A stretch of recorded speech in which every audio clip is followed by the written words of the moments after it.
Hi friend, তো চলে এসেছি আবারও চিংড়ি মাছ নিয়ে। দেখো, এগুলোকে আমরা বলি ভিনামিল চিংড়ি মাছ। তো আজকে একটা রেসিপি দেখাবো, সবাই দেখতে থাকো। দেখো, বানানো হয়ে গেছে কিছু, আর একটা বনিয়ে দেখাচ্ছি।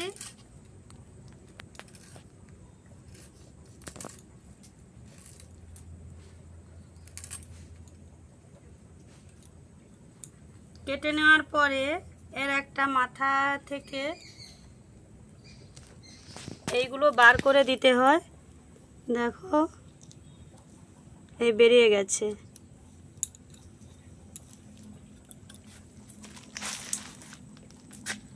দিয়ে সাইডের খোলাগুলো ছাড়িয়ে দিচ্ছি।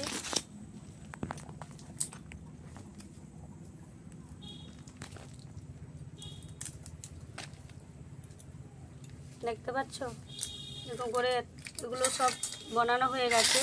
তো এখনো কিছু বাকি আছে, বনিয়ে তোমাদেরকে রান্নাটা দেখাচ্ছি। দেখো বন্ধুরা, তো চিংড়ি মাছে পরিষ্কার করে নিয়েছি, কিন্তু এর যে খোলাগুলো আমি কিন্তু ফেলাবো না। দেখতে পাচ্ছ, খোলাগুলো কিন্তু আমি নিয়েছি। এগুলোকে এবার আমি পরিষ্কার করে নেব। দেখো, এইগুলো পরিষ্কার করে আমি কিন্তু এগুলো নেব, ফেলাবো না। দিয়ে আমি আর একটা রেসিপি করব, সবাই দেখতে থাকো।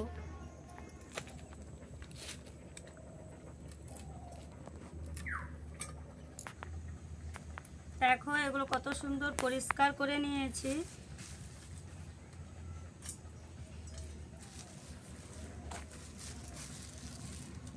দেখতে পাচ্ছ, এগুলো পরিষ্কার করে নিয়েছি। এগুলোকে এবার আমি ধুয়ে শিলে বাটবো।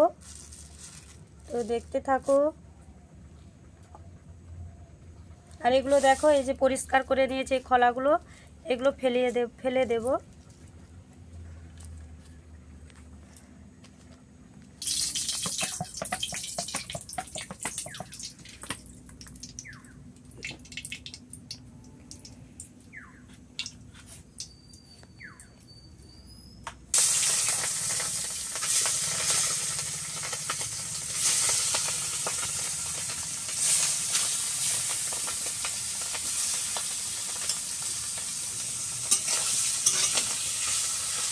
চিংড়ি মাছগুলোকে ভেজে নিচ্ছি, হালকা ভাজবো, বেশি আমি ভাজবো না।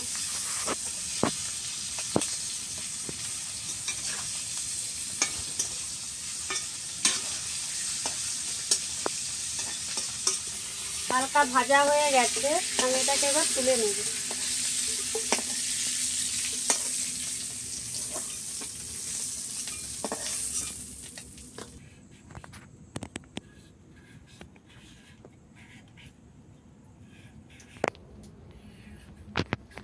দেখো বন্ধুরা, এটা হচ্ছে পিফা। এই পিফাটা দিয়ে আমি চিংড়ি মাছের টক করব। দেখতে পাচ্ছ,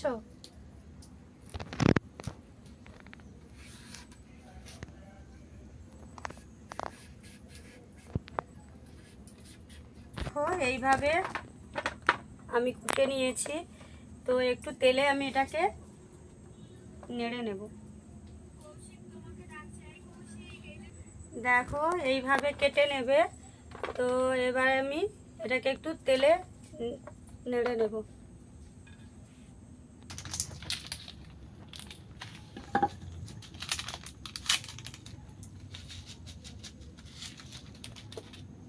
সমরা দিয়ে দিচ্ছি, মানে 5 ফোড়ন।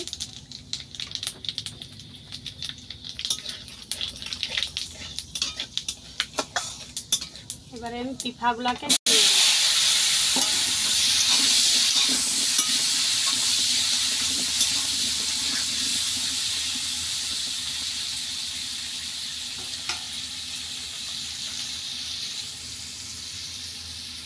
আমি সরষাটা বেটে নিয়ে এসেছি। তো তোমরা দেখতে থাকো। দেখো, ভাজা ভাজা হয়ে গেছে। এবার আমি জল দিয়ে দিচ্ছি।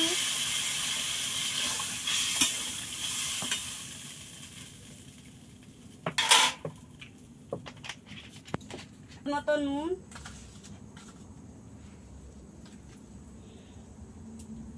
হলুদ,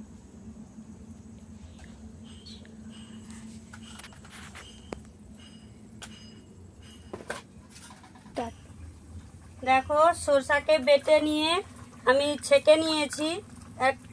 এই যে সরষার একটা খাকি থাকে সেটাকে আমি কিন্তু ছেঁকে নিয়েছি। এবারে আমি লেবুটাকে নিচড়ে নেব। লেবু দিয়ে টক করব।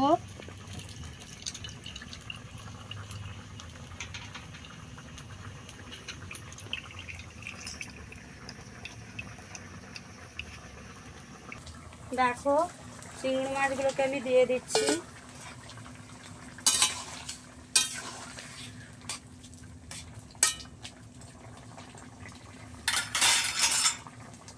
সরষা বাটা,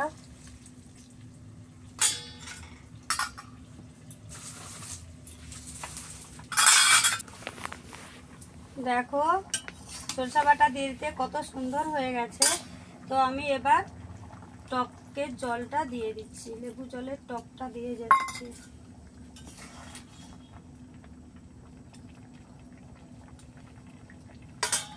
একটু ফুটিয়ে নেব।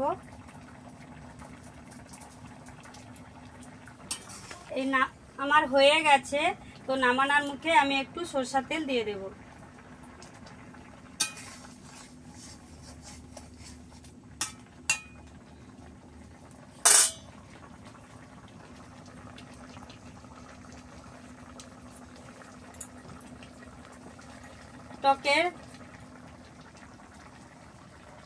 টকের লাস্টে সরষা তেল দিলে টকের একটা আলাদা স্বাদ আসে। দেখো আমার কত সুন্দর হয়ে গেছে। তো এটাকে আমি এবারে নামিয়ে নিচ্ছি। দেখো কত সুন্দর টক হয়ে গেছে আমার। কেমন হলো সবাই কমেন্টে জানাবে। বাই।